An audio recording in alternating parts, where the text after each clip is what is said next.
Halo semuanya, balik lagi sama aku Syifa di Mata Najifah Opini. Kamu kenapa?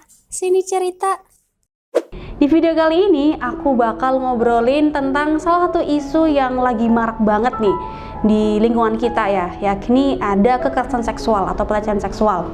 Dan isu ini pastinya menarik banyak banget pihak dan memprihatinkan karena bagaimana bisa isu-isu tersebut ya, apalagi terjadi baik di lingkungan pendidikan, di lingkungan masyarakat, dan di mana aja gitu. Kayaknya nggak ada habisnya gitu terkait isu ini. Dan menurut salah satu jurnal yang aku baca ya, dari Universitas Airlangga Psikologi, jadi pelecehan seksual ini adalah perilaku atau perhatian yang bersifat seksual yang tidak diinginkan dan tidak dikehendaki oleh salah satu pihak dan menganggap atau mengganggu dari si korban pelecehan tersebut. Dan seperti yang kita tahu ya, kebanyakan korban pelecehan seksual ataupun kekerasan seksual adalah wanita. Maka dari itu aku pikir kita perlu sih ngobrolin ini, apalagi aku juga perempuan. Dan aku rasa sebagai perempuan aku sangat prihatin dan sangat tidak suka dan tidak senang dengan kejadian-kejadian belakangan ini. Oleh karena itu, di video kali ini juga kita bakal buat video yang berbeda dari video-video sebelumnya. Jadi kita bakal tanya nih ke beberapa orang tentang pendapat mereka mengenai isu kekerasan seksual. Yuk, tonton!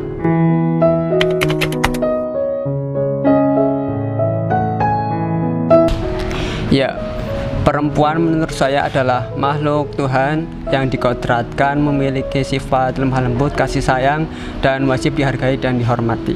Menurut saya sih perempuan itu lebih ke arah sosok yang lebih dijaga ibarat dari penjara itu seperti berlapis gitu. Karena perempuan itu sosok yang bisa disebut rapuh, yaitu bisa kuat juga. Sosok perempuan bisa menjadi laki-laki, tapi laki-laki tidak bisa menjadi perempuan. Kalau menurut saya sih perempuan itu makhluk yang harus dijaga ya, apalagi kita sebagai laki-laki kan mempunyai tanggung jawab untuk melindungi perempuan. Menurut saya perempuan adalah makhluk yang harus disayangi, yang harus dijaga, baik kehormatan maupun perilakunya.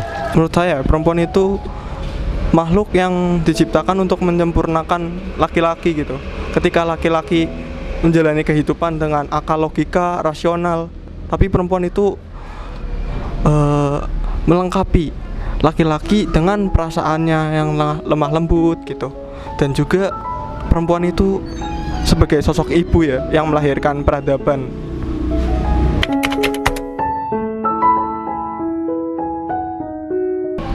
Menurut saya tidak ada yang bisa disalahkan karena sejatinya manusia itu mempunyai tempatnya salah dan lupa. Kalau dari salah atau enggaknya terlihat dulu dari kejadian sih. Kalau kejadiannya misal perempuannya itu memakai baju atau pakaian yang mini, itu bisa jadi perempuannya. Tapi bagaimanapun laki-laki juga salah. Karena apa? Mau perempuan itu berpakaian mini atau tertutup, kalau laki-laki tidak bisa menjaga ataupun menahan nafsunya, itu ya sama saja. Seharusnya dari laki-laki itu harus menjaga diri sejak dia kecil.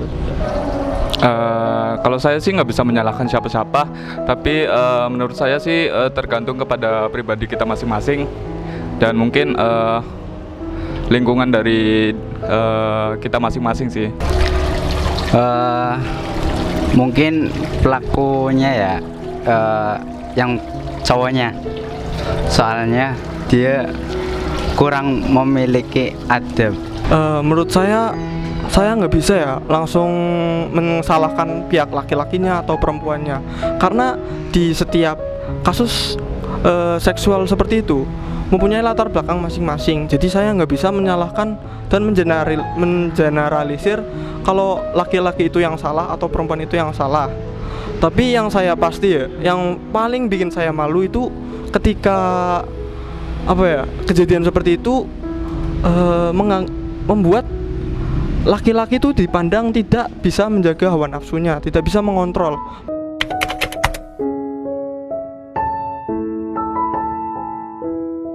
Yang perlu diperbaiki adalah dari diri kita masing-masing untuk selalu menjaga sifat dan perilaku supaya tidak melakukan hal-hal yang tidak sesuai dengan norma yang ada di masyarakat. Lebih ke arah, kalau saya sih lebih ke arah laki-lakinya. Jadi perempuan menutup, laki-laki menjaga. Kalau menurut saya yang harus diperbaiki yang pertama dari lingkungannya dulu. Lingkungan kita itu harus bebas dari yang namanya kekerasan seksual, apalagi pada kaum wanita ya. Terus yang kedua mungkin dari segi hukumnya agar bisa diperkuat lagi ya mungkin. Yang perbaiki mungkin dari akidahnya, dari rasa takutnya dia kepada Allah, baik ketika sendiri maupun di keadaan orang ramai. Menurut saya, untuk meminimalisir kejadian kekerasan seksual itu kembali, ada dua cara menurut saya. Dengan yang pertama itu dengan cara struktural atau dari atasan pemerintah gitu, seperti Permendikbudristek yang diciptakan Menteri Nadiem Makarim untuk mengurangi kekerasan seksual di wilayah perguruan tinggi. Atau mungkin cara keduanya itu dengan cara kultural, dengan cara mungkin mengajarkan sex education dari kecil pada anak-anak, atau mungkin yang sudah cukup ilmunya untuk mengetahui mengetahui itu gitu. Ya, dari beberapa pendapat narasumber kita ini sebenarnya bisa diambil beberapa advice ya, bahwa sebenarnya pelaku kekerasan seksual ini bisa perempuan maupun juga laki-laki. Maka dari itu tergantung bagaimana si individu ini melihat suatu keadaan atau melihat suatu individu.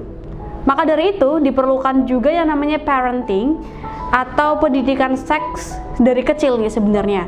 Dan sebenarnya pembahasan kekerasan seksual ini sangat meluas dan konteksnya ini nggak bisa dibahas hanya cukup satu segmen aja. Maka dari itu tetap stay tune di Mata Najifah Opini karena kita bakal bahas lebih jelas mengenai kekerasan seksual dan pelecehan seksual di video berikutnya.